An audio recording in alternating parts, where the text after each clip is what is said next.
Navajo word really meant. It's all up here. Starting out with 260 code words in 1942. By the time the war ended, we had over 600 code words to remember. Starting out with 30 young Navajos in 1942 who initially developed the code. By 1945, when the war ended, 430 of us that went through that code school. Also, we didn't know that we were being recruited to be code talkers. All was asked is, do you want to fight? Marine recruiters come out to a Navajo reservation and they're dressed blues. You want to wear something like this? Join the Marines. You want to fight? Join the Marines. So we volunteered to join the Marines. Went through boot camp just like everybody else. Combat training. After combat training, then we were separated, moved to a different location, top secret operation, we were told. There, we're then told, we'd like for you to be part of the important communication that is needed in every battle. So all of us learned the code words, went to school, learned those code words. After we finished graduation, then we're then assigned to different divisions of the United States Marine Corps. As you know, there were, at the end of the war, there were 6 Marine Corps divisions. Each division were allotted at least 60 Navajo Code Talkers.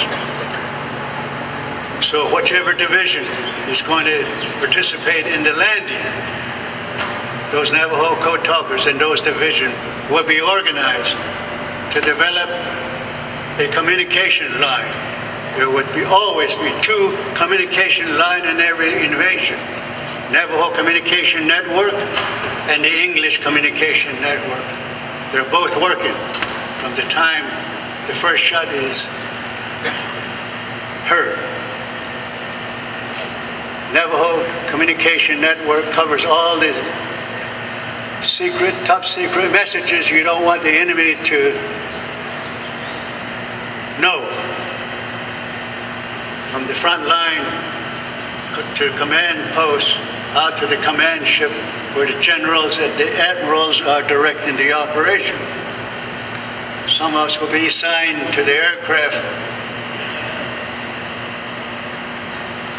to tank units, artillery units, to help direct the gunfire in Navajo code. So that's briefly how the Navajo code was used. All the things happened. Some of code talkers, some of us were taken prisoners, not by Japanese, but by Marines, thinking that we were masquerading like United States Marine, and we were actually Japanese. So they take us at bayonet point, right from the front line, back down to where they keep the Japanese. We had to ask someone to verify us, usually a colonel, under whom we were working. Then we get back with the unit. Really don't know what happened to those guys that brought us in. I'm sure they got disciplined too. So things like that happen. Other things happen as well. We all become very religious, as they say, during the war, particularly when you're in a foxhole with all the bullets coming at you, mortar shells. I know that today we appreciate all the electronics that exist. We have a telephone that we could carry in our pocket like this carries hundreds of thousands of information. Back in those days, those of us who were in communication had these radios called TPX. You have generators and transmitter. They each weigh 30, 40 pounds. An antenna. The guy that carries the generator has to crank it, and the other one have receiver, sends the message or receives the message. You have to lug that around. Only wish we had some of these there in that time, just carrying your little pocket. So, all of these things would be told in our museum that we are proposing. We've been working with the Commandant of the United States Marine Corps. The United States Marine Corps has a huge museum in Quantico. Some of you may have seen that. There's a section that is devoted to Navajo Code Talkers. We're also working with the United States Marine Corps to add a bigger section to that museum to include more detailed stories about how Navajo code was used in each of the battles in the Pacific. So we want to tell the story because we believe it's not just a Navajo legacy or Marine Corps legacy. It's America's legacy as well, because the Code Talker story really represents what America really is. America is comprised of diverse community, different languages, different skills, different talents. And when our way of life is threatened from the outside, we pool all of our talents and skills together, which makes us strong. That's America. So, with that composition of diverse talent, skills, we protect freedom and liberty that we all enjoy. And you don't want the enemy to know or break it. Navajo sends that message.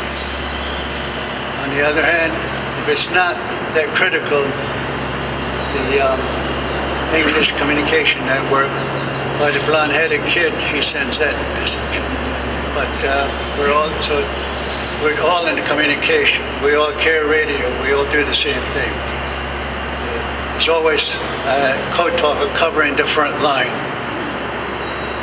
3 or 4 of them, all the time. And then there's always another group at the command post. There's another group on the ship where the admirals and the generals are directing the operation. There's some code talkers assigned to an aircraft carrier in case they need air coverage.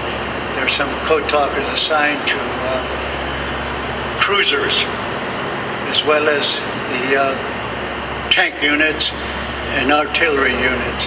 Those are the ones that also help direct gunfire using Navajo code. Any other? Yes. What motivated you to volunteer as a Marine? What motivated you to be a Marine? Well, as I said, what motivated me to be a Marine was my cousin joined the Marines earlier. And he came back all dressed up in dress blues. And I asked him, how do I get one of those? He said, you join the Marines. I said, okay, so we went to the recruiting office. And I said, I want to join the Marines. How old are you? My cousin in Navajo tells me, tell me you're 17 years old. I was only 15. So I said, 17, then where's your birth certificate? Of course, none of us had birth certificates because we were born out on the reservation, not in hospitals, just sheep camps. So he had to vouch for me that I was 17 years old. He signed it. Unfortunately, he was killed right on the beach of Peleliu, September 15, 1945. That's how I joined the Marines. Never wore dress blues.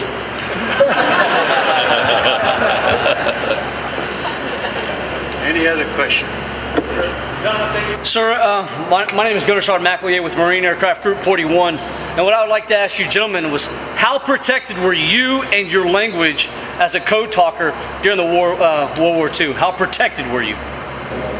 We are not captured by the enemy, as I understand. We didn't know that until after a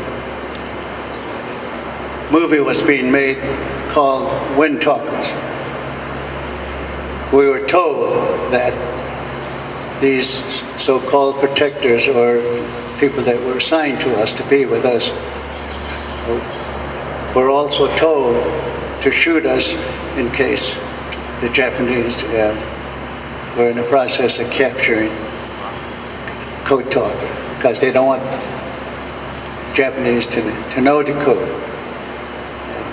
So with the only protection we had was just like anyone else in battlefield. And we also have special line that we use, and on that line there's always a colonel. They told us, and they tell the units not to bother the people in the communication field, because we got a job to do. Not just us, but the English line as well. So I think that the code talkers were assigned to reconnaissance group to go out before the landing, sneak up on the beach, try to evaluate what the situation is like before the landing. Come back. Sometimes they don't come back. So all of these duties that require information, where the code that cannot be broken can be used, they assign Navajo Code Talkers to those duties as well. Wind Talker. It's a very good movie. I guess some of you have seen it. It's a good war movie if you like war movies. And but it only covered, I would say, about 10% of what the code talkers were doing. 90% was about Nicolas Cage and his problems.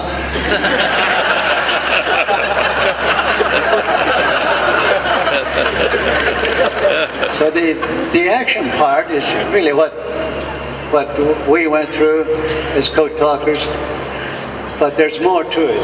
It didn't cover how we were recruited, from what kind of background we came from in order to make the code successful, and also how the code was developed. None of that was in there. And also some of the special assignments that we did, they were not in there. It's based on partly what happened on Saipan. Of course, my good friend here, Dan, was on Saipan. He, those who served on that island as code talkers, provided all the information to MGM. They came to us and asked us what we did, what happened, and so they were supposed to include all of that in the movie, but what we saw was just a small portion was devoted to what the Navajo Code Talkers actually went through and did.